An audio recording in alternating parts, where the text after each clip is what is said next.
Angin asin dari Laut Tanjung Wangi menyapu wajahku pagi itu, membawa bau anyir ikan dan kenangan yang belum sempat aku kubur. Sementara di kejauhan, suara bentakan seseorang terdengar dari arah dermaga, membuatku terpaku dan bertanya-tanya. Kenapa perahu tua milik kakek jadi sasaran amarah seorang preman yang bahkan tak kukenal? Tanjung Wangi selalu punya cara untuk membuat hatiku terasa ringan, meskipun hidup kami jauh dari kata mudah. Angin laut yang menerpa wajah, aroma asin dari air laut yang menyentuh kulit, dan suara deburan ombak yang tak pernah berhenti berputar, semuanya seperti lagu pengantar tidur bagi kami yang sudah terbiasa dengan rutinitas ini. Disinilah aku, Tono, seorang pemuda yang bekerja sebagai nelayan. Hidup bersama kakekku, Pak Yasin, di sebuah rumah kecil yang letaknya tak jauh dari pelabuhan. Hari-hari, kami dihabiskan dengan bekerja keras di laut. Pagi-pagi buta, aku sudah menyiapkan perahu dan peralatan untuk melaut. Kakekku, meskipun usianya sudah tak lagi muda, masih selalu setia menunggui rumah. Ia adalah seorang lelaki bijak yang selalu memberikan nasihat, terutama dalam hal menghargai kehidupan. Bahkan di usia yang semakin senja, ia masih mampu mengajarkan aku banyak hal yang tidak bisa diajarkan di sekolah manapun. Jangan pernah takut untuk bekerja keras, Tono.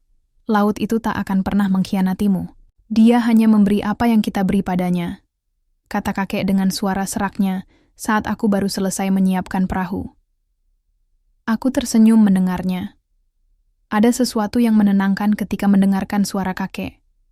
Ia selalu punya cara untuk mengubah hal-hal sulit menjadi pelajaran hidup yang sederhana. Aku dan kakek tidak punya banyak uang, tapi kami memiliki sesuatu yang lebih berharga, ketenangan hati yang datang dari hidup sederhana di tengah alam yang masih asri. Di luar sana, pelabuhan, Tanjung Wangi selalu sibuk. Nelayan dari berbagai desa datang dan pergi, membawa hasil tangkapan mereka, mencari rejeki untuk keluarga. Aku sudah terbiasa melihat pemandangan ini sejak kecil. Laut ini adalah sumber hidup bagi kami, dan meskipun banyak yang datang dan pergi, aku tahu Tanjung Wangi adalah rumah kami yang tak akan pernah kami tinggalkan. Setiap pagi, aku berangkat dengan harapan bisa membawa pulang hasil tangkapan yang cukup untuk keluarga. Perahu kami memang sudah tua, tapi kami tetap merawatnya dengan baik. Seperti kakekku yang tak pernah merasa tua meskipun tubuhnya mulai rapuh, perahu ini juga masih setia menemaniku. Hari itu, seperti hari-hari lainnya, aku melaut seorang diri. Kakek tetap di rumah, menjaga segala sesuatu tetap teratur. Laut Tanjung Wangi selalu penuh kejutan, kadang ikan banyak, kadang sedikit. Tapi aku sudah terbiasa dengan kondisi tak menentu seperti ini. Yang penting adalah berusaha semaksimal mungkin. Aku menarik jaring, mencoba mendapatkan hasil yang bisa mengisi perut kami untuk beberapa hari ke depan. Ketika aku sedang asik menarik jaring, tiba-tiba aku melihat sosok yang tak asing. Di kejauhan, seorang pria besar berdiri di depan perahu, tua milik kami, dengan tatapan penuh kebencian. Itu Doni, seorang lelaki yang dulu adalah teman sekelas di sekolah. Aku masih ingat betul bagaimana kami dulu sering bermain bersama, sebelum kami memilih jalan hidup yang berbeda. Aku menjadi nelayan, sementara Doni, entah apa yang terjadi padanya.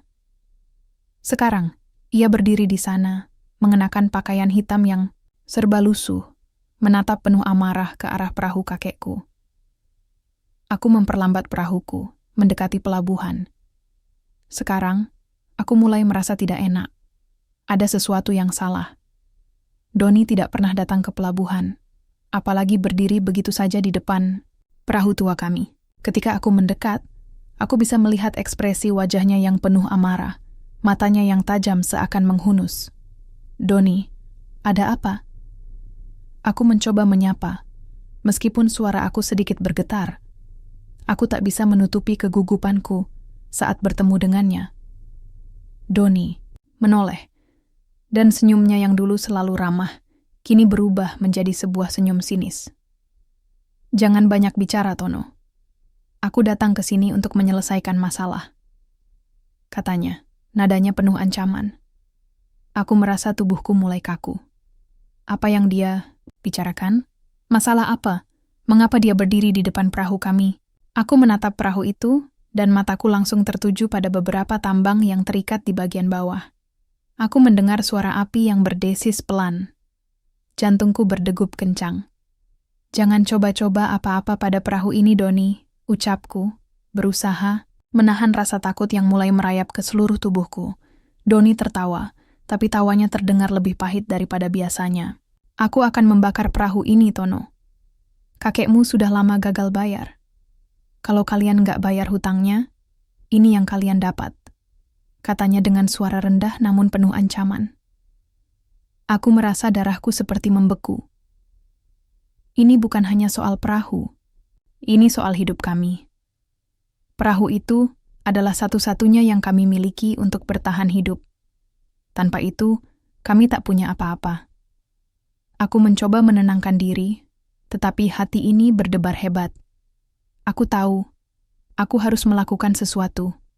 Aku tidak bisa membiarkan Doni menghancurkan apa yang telah kami bangun selama ini. Tapi, sejujurnya, aku merasa bingung. Doni yang aku kenal dulu bukanlah orang seperti ini.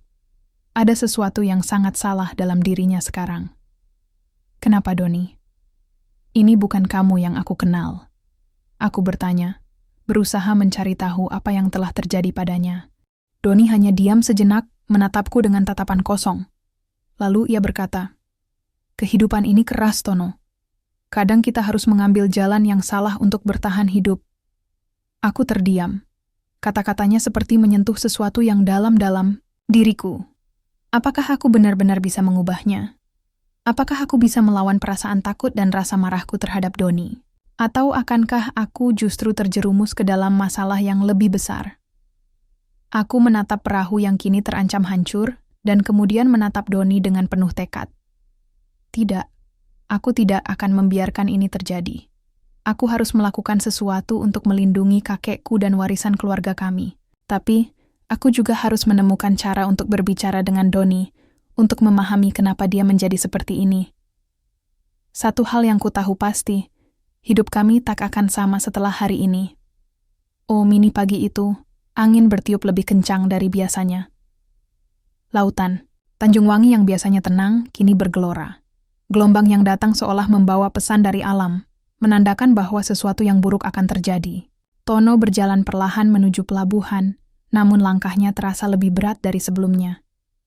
Semalam, setelah pertemuan dengan Doni, hatinya penuh dengan kegelisahan. Ada rasa tak pasti yang mengekang pikiran dan hatinya. Di pelabuhan, suasana tampak sama seperti hari-hari sebelumnya.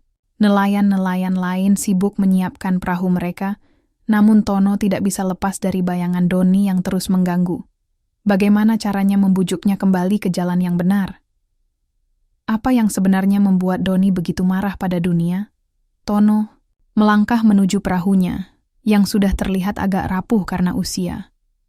Kakek selalu merawatnya dengan penuh cinta, menjaga setiap inci dari perahu tua itu sebaik mungkin. Namun, kini, perahu itu terancam oleh ancaman yang datang dari tangan seorang mantan teman. Doni bukan hanya ancaman bagi perahu itu, tetapi juga bagi kedamaian hidup Tono dan kakeknya. Kakek selalu mengajarkan Tono untuk tidak lari dari masalah, untuk menghadapi setiap tantangan dengan kepala tegak. Tetapi kali ini, Tono merasa kebingungannya semakin mendalam. Dia merasa tidak mampu, merasa kalah sebelum berperang. Berhadapan dengan masa lalu, dengan teman yang dulu selalu ada, kini berubah menjadi musuh, membuatnya merasa hancur. Laut ini keras, Tono, suara kakek terdengar di belakangnya, membawa ketenangan yang selalu ada. Tapi kita harus belajar dari laut. Kadang dia tenang, kadang dia badai, tapi dia selalu kembali tenang setelahnya. Jangan biarkan badai dalam hatimu merusak semuanya. Tono menoleh, melihat wajah kakek yang sudah dimakan usia, namun tetap penuh kebijaksanaan. "Kakek, aku takut. Takut kalau semuanya akan hancur begitu saja. Doni, dia sudah terlalu jauh. Aku nggak tahu bagaimana cara menghadapi dia." Kakek tersenyum tipis, lalu menepuk pundak Tono pelan. "Anak muda, hidup ini bukan soal seberapa kuat kita menghadapi masalah, tapi seberapa kuat kita belajar untuk memaafkan. Memaafkan bukan berarti melupakan, tapi memberi kesempatan kedua bagi mereka yang hilang arah. Tono terdiam, mencoba mencerna kata-kata kakek, memaafkan. Tono tahu itu adalah hal yang sangat sulit dilakukan, apalagi ketika orang yang menyakitimu adalah teman yang sudah sangat dekat. Tapi, mungkin itu adalah satu-satunya jalan yang bisa mengubah semuanya.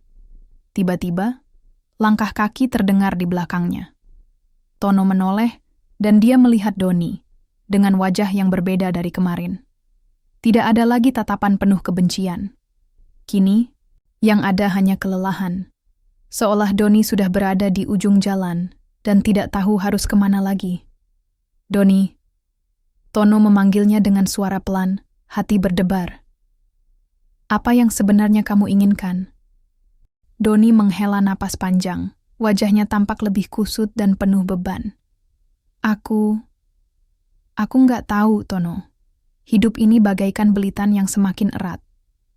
Aku tidak tahu bagaimana bisa keluar dari ini. Tono mengamati Doni dengan penuh perhatian. Mungkin ada sesuatu yang lebih dalam yang menggerakkan Doni, sesuatu yang membuatnya terjatuh dalam jurang yang begitu dalam. Doni, yang dulu memiliki impian yang sama, kini berubah menjadi sosok yang penuh kebencian dan amarah. Apa yang sebenarnya terjadi? Aku pernah bilang kan, kita bisa keluar bersama? Kita bisa jadi lebih baik dari ini. Kakek selalu bilang, hidup ini soal kesempatan kedua. Jangan biarkan pilihan-pilihan burukmu menghancurkan semua yang kamu inginkan. Tono berkata dengan suara yang tegas, namun lembut. Doni menunduk, menggigit bibir bawahnya. Terkadang, Tono merasa ada sesuatu yang tersembunyi di balik sikap Doni, yang keras kepala. Mungkin Doni merasa terperangkap dalam pilihan-pilihan yang sulit. Tono merasa perlu untuk membuka jalan bagi Doni, meski tidak mudah. Aku sudah terlalu jauh, Tono, Doni berkata. Suaranya penuh keputusasaan. Aku nggak bisa mundur lagi. Aku takut kalau aku pergi sekarang, semuanya akan lebih buruk. Tono menghela napas, mencoba menyusun kata-kata dengan hati-hati. Kamu nggak sendiri, Doni. Aku di sini. Kakek di sini. Kita semua di sini untuk membantu kamu. Tidak ada yang terlambat untuk berubah. Tidak ada yang harus kamu hadapi sendirian. Doni mengangkat wajahnya, matanya yang kusam kini terarah padaku. Ada sesuatu yang berbeda, meskipun masih ada keraguan di sana. Kamu benar, Tono. Aku nggak tahu harus mulai dari mana. Aku sudah terjebak dalam dunia yang kelam ini. Aku takut kalau aku kembali ke jalan yang benar. Aku akan kehilangan semuanya. Tono merasa ada secercah harapan yang mulai tumbuh, meski masih samar. Kamu nggak akan kehilangan apa-apa, Doni. Justru, kamu akan mendapatkan lebih banyak. Hanya dengan keluar dari jalur itu, kamu bisa kembali hidup dengan bebas. Doni mengangguk pelan, meskipun wajahnya masih terlihat cemas. Aku nggak tahu kalau ada orang yang peduli padaku, Tono. Aku merasa sendirian begitu lama. Tono tersenyum tipis, mencoba memberi semangat. Kamu nggak pernah sendirian, Doni. Selalu ada jalan, selalu ada kesempatan. Kita hanya perlu berusaha mencarinya. Hari itu, tidak ada kata-kata yang lebih indah dari itu. Meski jalan yang harus ditempuh masih panjang, dan meski ada banyak rintangan di depan, setidaknya Tono tahu bahwa dia tidak lagi sendirian dalam perjuangan ini. Doni, yang dulu menjadi teman baik, kini kembali berdiri di sampingnya, meski penuh kebingungan dan ketakutan. Namun Tono percaya bahwa dengan waktu dan usaha, mereka bisa menemukan jalan keluar dari kegelapan ini. Namun, badai yang datang ke Tanjung Wangi belum selesai. Peringatan yang diberikan alam masih menyimpan ancaman yang lebih besar. Sebuah keputusan besar akan datang, dan Tono tahu bahwa dia harus bersiap untuk menghadapi tantangan yang lebih berat. Ini hari-hari setelah percakapan dengan Doni tidak menjadi lebih mudah. Tono merasa ada sesuatu yang mengganjal di dadanya, seperti beban yang semakin berat seiring berjalannya waktu. Meski ada sedikit harapan yang tersisa, dia tahu bahwa hal ini tidak akan selesai begitu saja. Tidak ada perubahan yang terjadi dalam semalam. Di pelabuhan, Tono bekerja dengan hati yang penuh pertanyaan. Laut yang selalu menjadi sahabat sejatinya kini terasa lebih asing, seolah gelombang yang menghempas itu menyembunyikan suatu pesan yang tidak bisa ia mengerti. Dia menatap perahunya yang sudah tua, yang selalu setia menemani sejak kecil. Baginya, perahu itu lebih dari sekadar alat untuk mencari nafkah. Itu adalah simbol warisan keluarganya, sesuatu yang sangat berharga. Kakek, yang selalu tampak tenang dan penuh kebijaksanaan, tampaknya merasakan gelisah di hati Tono. Seringkali, Tono menemukan kakek duduk di beranda rumah, memandang laut dengan tatapan jauh, seolah menyelami pikiran-pikiran dalam dirinya yang tak terucapkan. Tono merasa bahwa kakek selalu tahu apa yang dia rasakan, namun tak pernah bertanya lebih jauh. Sebaliknya, kakek memberinya ruang untuk mencari jawabannya sendiri. Suatu sore, setelah selesai bekerja di pelabuhan, Tono kembali ke rumah dan menemukan kakek duduk di kursi kayu, melihat laut yang mulai memudar dalam kabut senja. "Kakek," Tono memanggil dengan suara pelan, mencoba mengurangi kecemasan yang menyesakkan dada. Kakek mengangguk, matanya masih menatap ke horizon. "Kau merasa gelisah, Tono. Ada sesuatu yang mengganggumu, bukan?" Tono hanya menghela napas panjang, duduk di sebelah kakek. "Aku nggak tahu, kakek. Segala hal terasa membingungkan." "Doni, teman lama yang dulu sangat dekat, sekarang menjadi ancaman. Aku tidak tahu bagaimana cara menghadapinya. Aku ingin membantu, tapi dia juga bagian dari masa laluku yang sulit untuk aku pahami lagi." Kakek menoleh padanya, senyumnya terlukis lemah. "Tono, kadang kita harus belajar untuk melihat dunia dari perspektif orang lain. Semua orang memiliki perjuangannya sendiri, termasuk Doni. Jangan pernah menilai seseorang hanya dari apa yang mereka tampilkan di luar." "Kamu tahu itu, bukan?" Tono mengangguk, tetapi hatinya masih terbelah. Di satu sisi dia ingin mendekati Doni dan membawanya kembali ke jalan yang benar. Di sisi lain, ada rasa takut yang terus mengganggu. Bagaimana jika dia gagal? Bagaimana jika semuanya menjadi lebih buruk? Pada malam itu Tono tidak bisa tidur. Pikiran-pikirannya berkecamuk tanpa henti. Dia merasa terjebak dalam sebuah pusaran, seolah dunia ini terlalu besar untuk dia hadapi sendirian. Di pelabuhan, di tengah hiruk-pikuk kehidupan para nelayan, dia merasa semakin terasing. Namun, saat dia berjalan menuju perahunya, matanya tertumbuk pada bayangan seseorang yang berdiri di dekat dermaga. Seseorang yang tak asing baginya. "Doni. Doni?" Tono memanggil, mencoba memastikan. Sosok itu menoleh perlahan, wajahnya tampak berbeda. Wajah yang dulu dikenal penuh tawa kini terlihat kusut dan penuh kerut, seperti seseorang yang sudah lama tak tidur. "Aku harus berbicara denganmu, Tono." Suara Doni serak, seperti baru saja bangun dari mimpi buruk yang panjang. Aku nggak bisa terus seperti ini. Aku merasa terperangkap dalam hidup yang sudah aku pilih. Setiap hari, aku merasa semakin jauh dari siapa aku dulu. Aku bingung." Tono merasa ada perubahan dalam diri Doni. Ada keraguan dalam setiap kata yang diucapkan, seperti ada percikan harapan yang muncul meskipun masih samar. Tono mendekat, mencoba membaca ekspresi Doni yang kacau. "Apa yang terjadi, Doni? Apa yang membuatmu memilih jalan ini? Kamu bukan seperti ini dulu?" tanya Tono. Suaranya lembut namun penuh kepedulian. Doni memandang Tono, mata mereka bertemu untuk beberapa detik yang terasa seperti waktu yang tak bergerak. "Aku nggak tahu, Tono. Waktu itu aku pikir ini adalah satu-satunya cara. Tekanan dari kehidupan ini begitu besar, dan aku merasa terjebak. Aku terpaksa memilih, dan sekarang aku nggak tahu cara keluar." Tono merasakan hati Doni yang penuh kepedihan. Mungkin Doni bukanlah orang jahat, melainkan seseorang yang terhimpit oleh beban kehidupan yang tak terlihat oleh orang lain. Dia ingin sekali mengulurkan tangan, menawarkan bantuan, tetapi dia juga tahu bahwa perasaan itu tidak bisa dipaksakan. "Aku tidak bisa memberi solusi instan, Doni, tapi yang bisa aku janjikan adalah, aku di sini. Aku akan membantu sebisaku," kata Tono penuh ketulusan. "Namun kamu harus mau berusaha untuk berubah.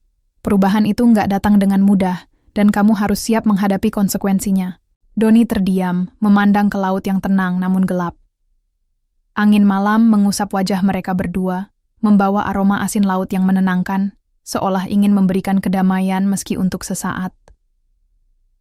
Aku nggak tahu harus mulai dari mana, Tono, Doni akhirnya berkata, suaranya terdengar putus asa. Tapi aku ingin mencoba. Aku nggak bisa terus seperti ini. Tono mengangguk, sedikit lega. Meskipun perjalanan mereka baru dimulai, setidaknya kini ada harapan di sana. Tidak ada yang tahu apa yang akan terjadi di masa depan, tetapi Tono merasa bahwa langkah pertama telah diambil. Namun, jauh di dalam dirinya, Tono merasakan bahwa pertempuran mereka baru saja dimulai. Laut yang tampak tenang, kini menyimpan ancaman besar yang lebih mematikan dari sekadar gelombang. Di balik bayang-bayang yang menghalangi pandangan, Tono tahu bahwa keputusan-keputusan besar akan datang, dan dia harus siap menghadapi apapun yang datang. Fatro Mini pagi itu, Tono merasa ada sesuatu yang berbeda di udara. Seperti angin yang berhembus lebih cepat, membawa sebuah perubahan yang tidak bisa dia hindari. Dia baru saja menyelesaikan pekerjaannya di pelabuhan. Dan meski tubuhnya lelah, pikirannya terasa jauh lebih berat daripada biasanya. Kakek, yang selalu bisa membaca suasana hati Tono, melihatnya dengan mata yang tajam saat Tono masuk ke dalam rumah. Lelah, nak? Kakek bertanya, menyodorkan secangkir kopi hangat. Tono mengangguk sambil menerima kopi itu, duduk di samping kakek. Matanya menatap laut dari jendela rumah mereka, tapi pikirannya melayang jauh. Kakek, aku merasa seperti berada di persimpangan jalan. Aku ingin membantu Doni, tapi ada begitu banyak yang harus dipertaruhkan. Apa yang harus aku lakukan? Kakek memandangi Tono dengan tatapan yang tenang, senyum kecil mengembang di bibirnya. Kamu sudah melakukan yang terbaik dengan hatimu, Tono. Kadang kita tidak bisa mengubah orang lain jika mereka belum siap.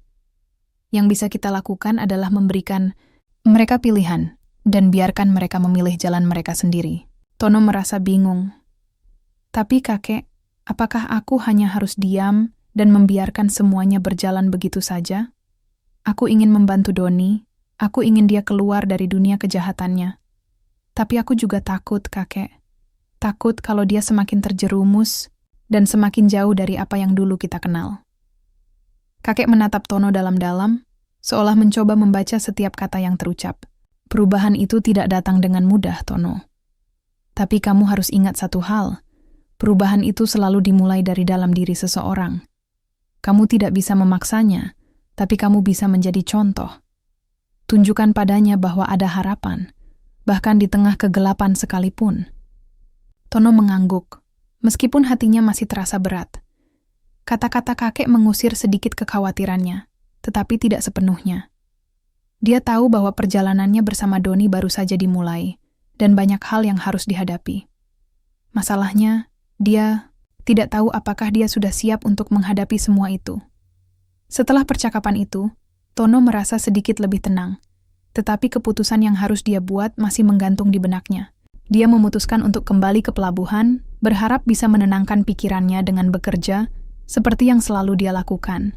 Tapi, kali ini, laut tidak memberikan kenyamanan yang sama. Saat dia sedang memperbaiki jaring di perahunya, dia mendengar suara langkah kaki di belakangnya. Tono menoleh, dan matanya langsung bertemu dengan mata Doni yang tajam. Wajah Doni tampak berbeda dari sebelumnya, jauh lebih keras, lebih suram. Tono merasa sedikit terkejut, tetapi dia tidak menunjukkannya. Ada apa, Doni? Tono bertanya, berusaha menenangkan diri, meski hatinya mulai berdebar. Doni berdiri di sana beberapa detik, tampak seperti sedang mengumpulkan kata-kata. Akhirnya, dia membuka mulut. Aku nggak bisa terus hidup seperti ini, Tono. Aku sudah nggak tahan lagi. Semua yang aku lakukan, semuanya terasa salah. Tapi aku nggak tahu harus mulai dari mana. Tono memandang Doni, mencoba mencari tahu apakah ada kejujuran dalam perkataannya. Kamu sudah mulai, Doni. Kamu datang ke sini. Itu adalah langkah pertama, jawab Tono dengan lembut.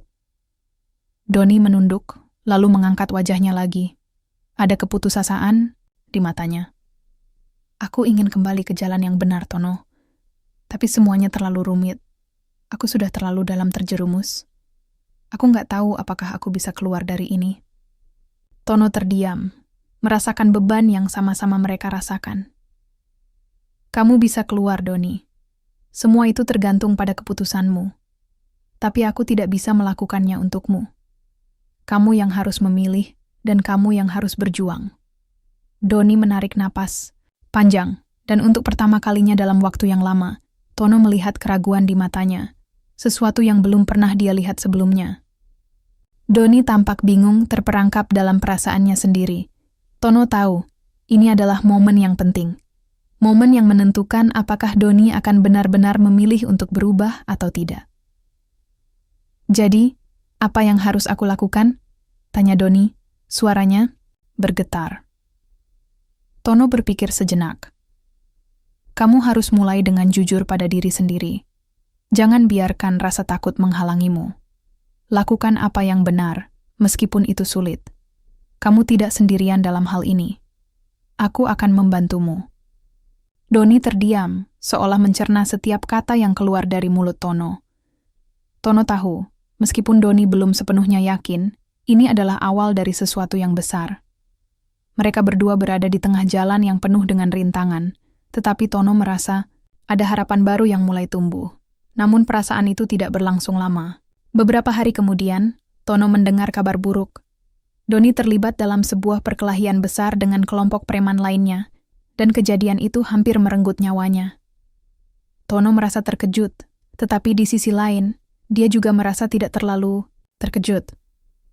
Keputusan yang salah memang sering kali datang dengan harga yang mahal. Tono merasa bingung dan frustasi.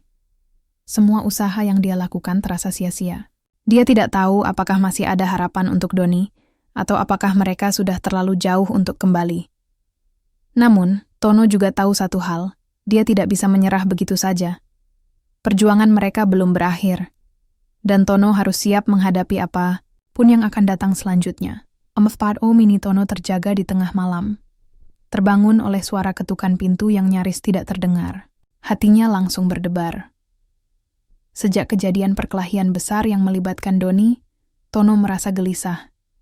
Meski mereka berbicara beberapa hari sebelumnya, dan Doni mengatakan ingin berubah, Tono merasa ada sesuatu yang tidak beres. Instingnya mengatakan bahwa hal-hal belum berakhir. Dia berlari menuju pintu, dan membuka dengan cepat, hanya untuk melihat seseorang yang dia kenal berdiri di depannya. Itu adalah Doni, tetapi kali ini wajahnya lebih pucat dan tampak kelelahan. Matanya tampak seperti seseorang yang terjaga sepanjang malam, penuh kekhawatiran dan ketakutan. "Ada apa, Doni?" Tono bertanya. Suaranya tercampur kekhawatiran. Doni tidak langsung menjawab. Dia hanya berdiri di sana, menghela napas dalam-dalam, seolah berusaha mengumpulkan kata-kata yang tepat. Tono bisa melihat bahwa Doni sangat terpuruk, dan ini bukan sekadar masalah fisik. Ada sesuatu yang jauh lebih dalam yang mengganggu jiwanya.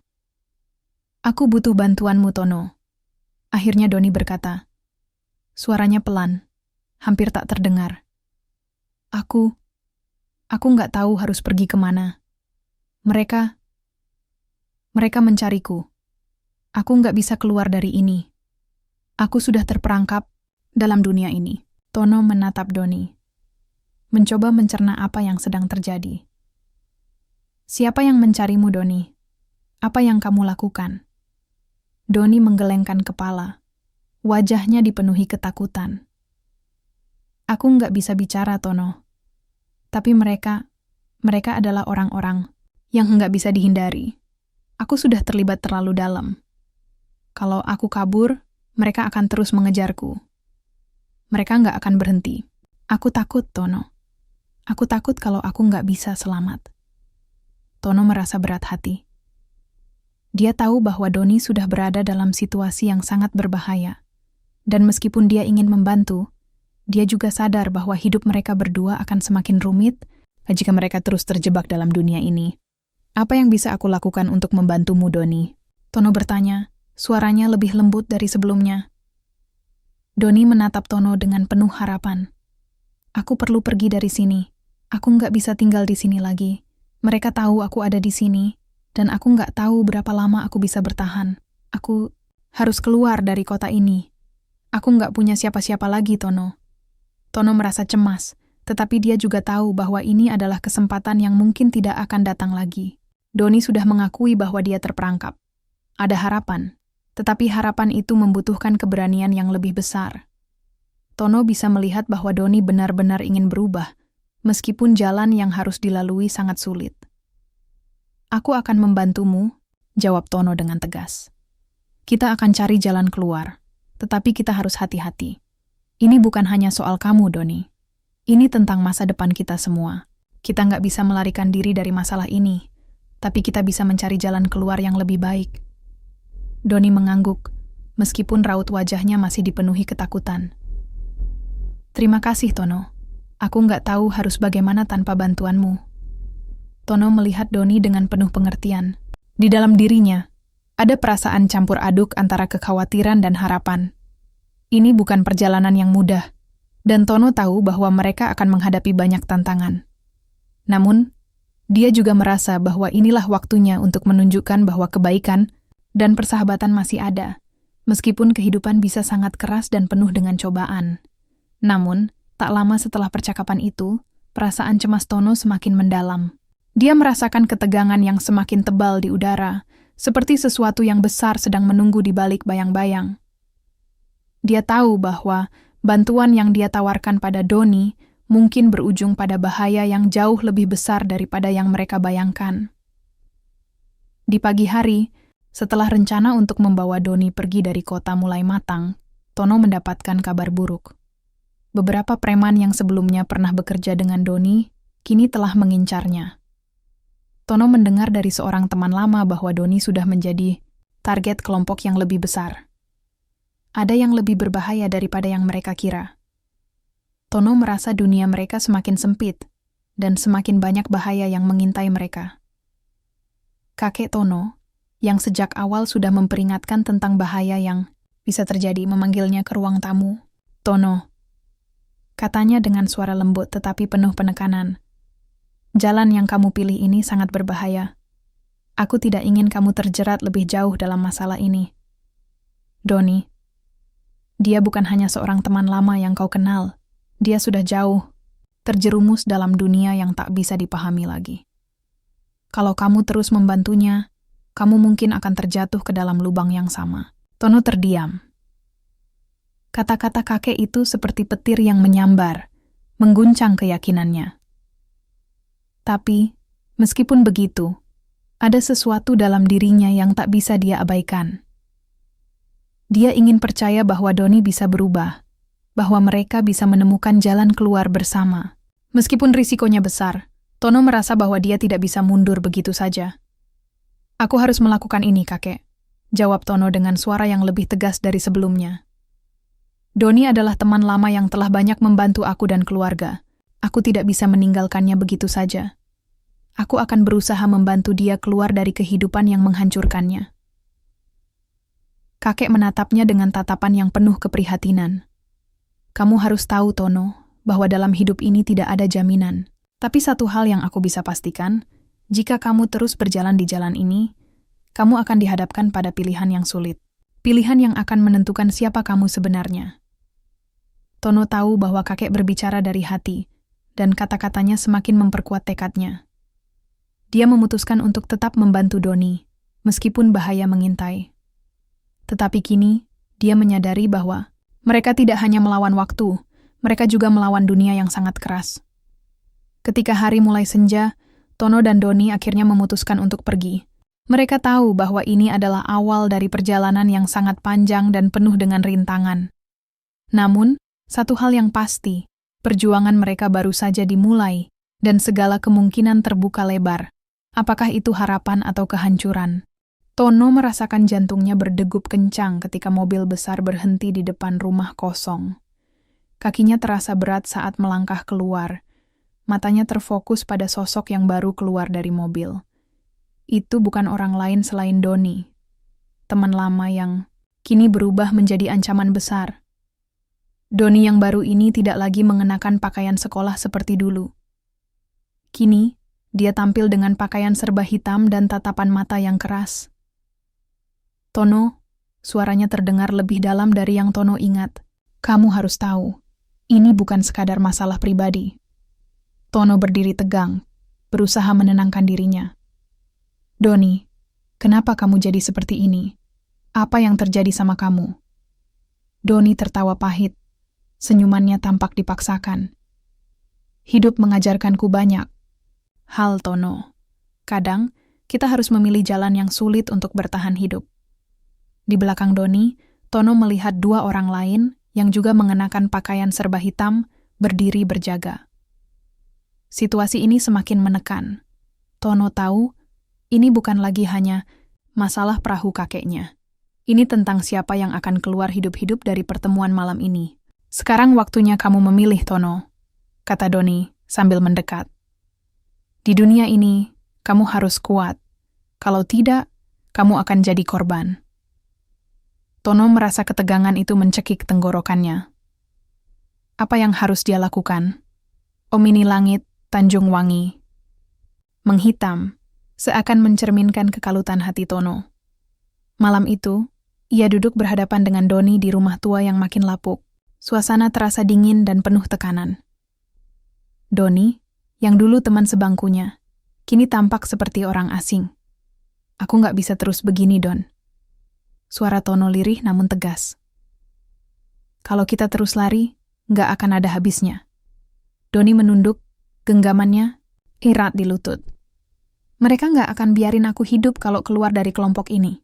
Aku cuma pengen bebas. Tapi nggak tahu caranya. Tono menatap sahabatnya dalam-dalam. Ia melihat luka yang selama ini tersembunyi di balik sikap keras Doni. Kita bisa lapor. Kita bisa cari bantuan. Tapi kamu harus siap berubah.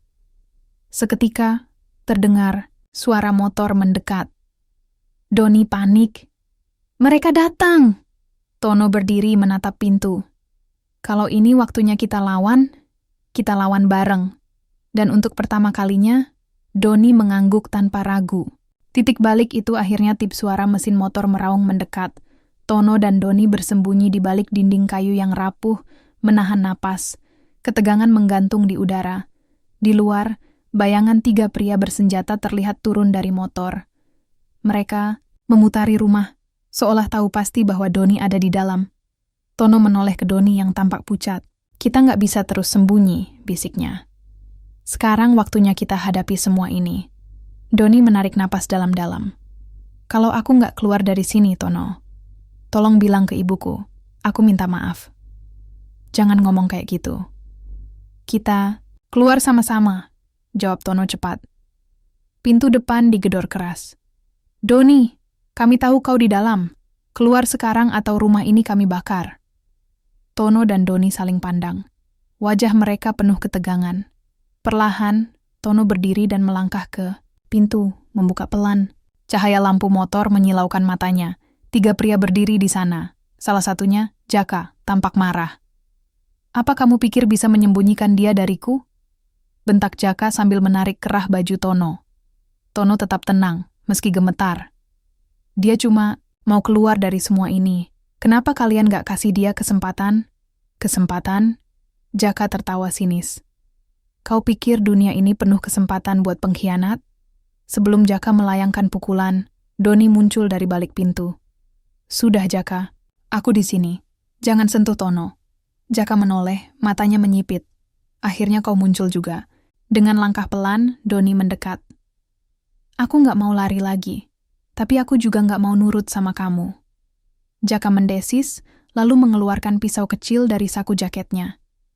Kalau begitu, ini akhirnya. Tapi sebelum Jaka bergerak, suara sirin, polisi terdengar dari kejauhan. Semua mata menoleh. Doni menoleh ke Tono dengan kaget. Kamu manggil polisi? Tono mengangguk pelan. Kita butuh bantuan, Don. Kita nggak bisa lawan mereka sendirian.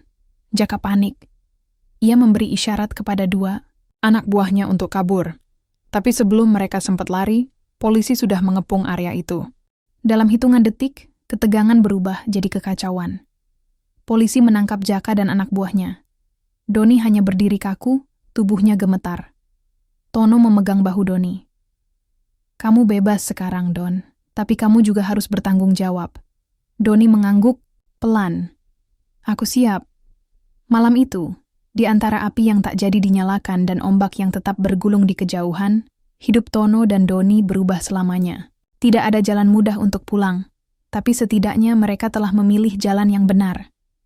Pagi di Tanjung Wangi tak pernah terasa sehangat hari itu.